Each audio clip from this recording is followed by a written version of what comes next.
Hi, Dwayne Duggan, Remax of Boulder Video Podcast. Today we have Scott Ptach with us. He's an agent at Remax of Boulder. And the reason I invited Scott today was he was right there in the thick of things during a recent fire up in Nederland. So I wanted to kind of get his feel for how things went up there and how things are going in the future for the Nederland area real estate. So Scott, thanks for being here today. Dwayne, thanks for having me. Appreciate it. I'm dying to hear what your first reaction was to the fire, because I know you live just outside the evacuation area, what, 3/4 of a mile to the west of where it started. Right. So were you around, and when you first heard, what do you do? Do you rush home with the hose, or what do you do? Yeah, so we actually didn't hear any news right off the bat. More than anything, it was seeing the smoke billowing up over the trees that we were at, and kind of like a wow, that's really close reaction kind of thing. And first reaction was definitely get a better view. I think everybody is kind of just human curiosity, wants to know what's going on. Right. So then kind of the next thing after that was my reaction went to my friends, my family, my neighbors that are all kind of right in the middle of where I thought the smoke was. Right. So then you're kind of going into how can I help those people out? Can I even get in there? For me, it was a lot more of directed at a couple of friends that I knew were out of town, and can I help them get stuff out of their house? How's that horse doing? Kind of some stuff like that. Right, so a lot goes through your mind. I think there was a picture in the paper of Rich Tillotson hosing down the house. Yep. I think you were in that picture too. Yeah, we were up there. Timmy Duggan and I were up there. We were standing on top of Rich's house. Rich was right inside of the evacuation area.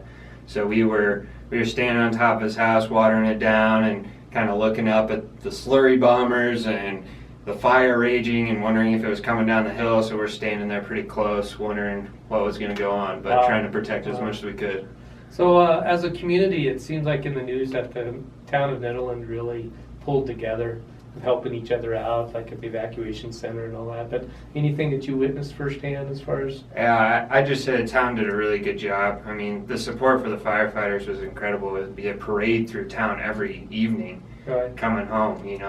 There's people are holding up posters, and the firefighters drive right through town. It was an incredible support. But then also just the community going around. The few people's houses that burnt down, the GoFundMe accounts that were up to 30 grand in 2 hours. Wow. And just incredible that the community can gather around and do what they can, and even if somebody feels like they can't help physically, at least they can help a little bit financially too. Wow, that's pretty amazing. So I saw the free ice cream for the firefighters and all that stuff, so that was pretty good. So anyway, since you were there watching things go on, what can you tell me a little bit about the process? I mean, I saw planes in the air and all sorts of things. So how did they fight that, and how did you deal with road closures and anything that comes to mind? So they had quite the operation. The first day, obviously, trying to get resources there and everything like that. So it was a little bit more just groundwork, and that's where the fire spread the most that first day.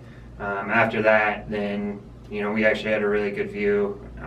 We sat and watched a lot the second day of what they had going on, and they actually had 3 helicopters rotating over Barker Reservoir, picking up water, and they just did a clockwise circle. Wow. And one was filling up every 5 minutes and dumping every 5 minutes. It was 2 Chinook helicopters and a smaller one.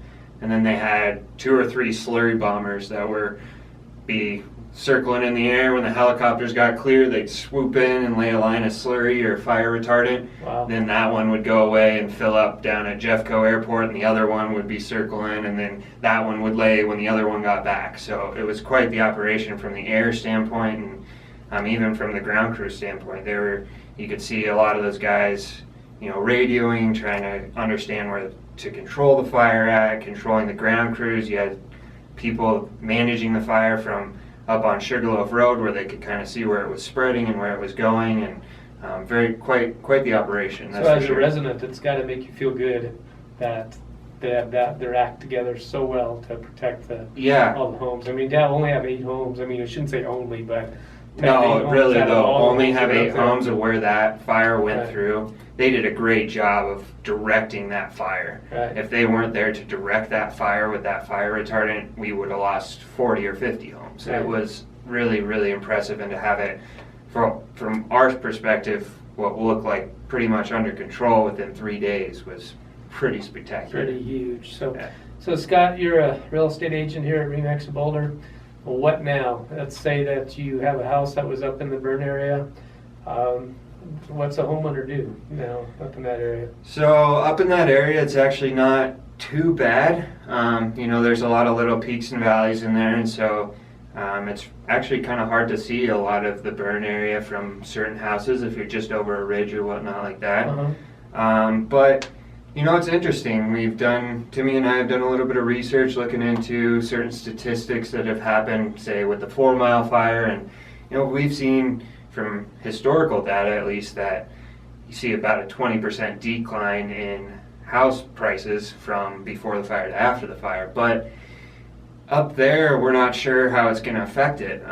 There's a lot of high demand still, at least of what we're seeing, especially in town.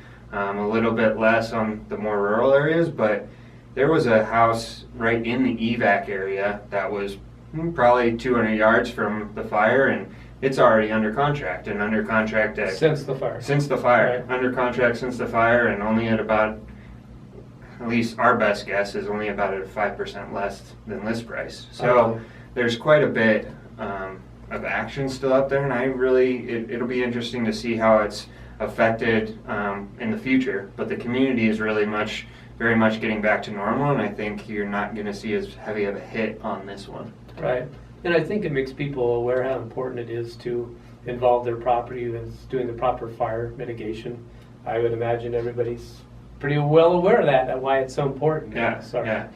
You definitely have a lot of people now aware of that, and a lot of people out there probably don't know, but Wildfire Partners, they have a program through Boulder County, and Boulder County will subsidize and match you up to $2,500 in fire mitigation work. So cutting down trees that are too close to the house. Exactly. And they're not about just clear cutting everything within 100 feet of the house. It's all about mitigation. You want to bring back a more natural look. So it's going to be thinning it around the house a little bit more, and then you leave it thicker and thicker and thicker as you get out. But it's doing it the proper way to where it's not going to jump as easy from tree to tree to tree as it gets closer and closer to your house. Gotcha.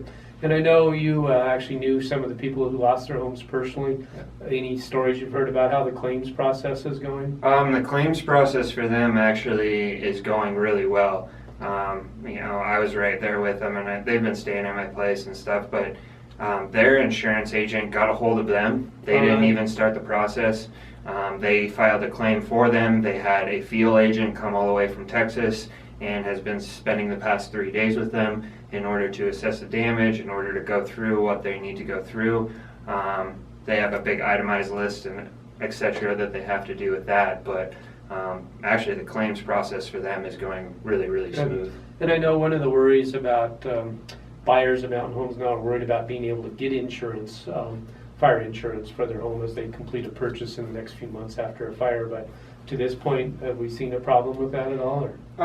It'll be tough to tell. I think that you're not necessarily going to see a problem with getting insurance. Obviously, premiums are probably going to go up just a little bit.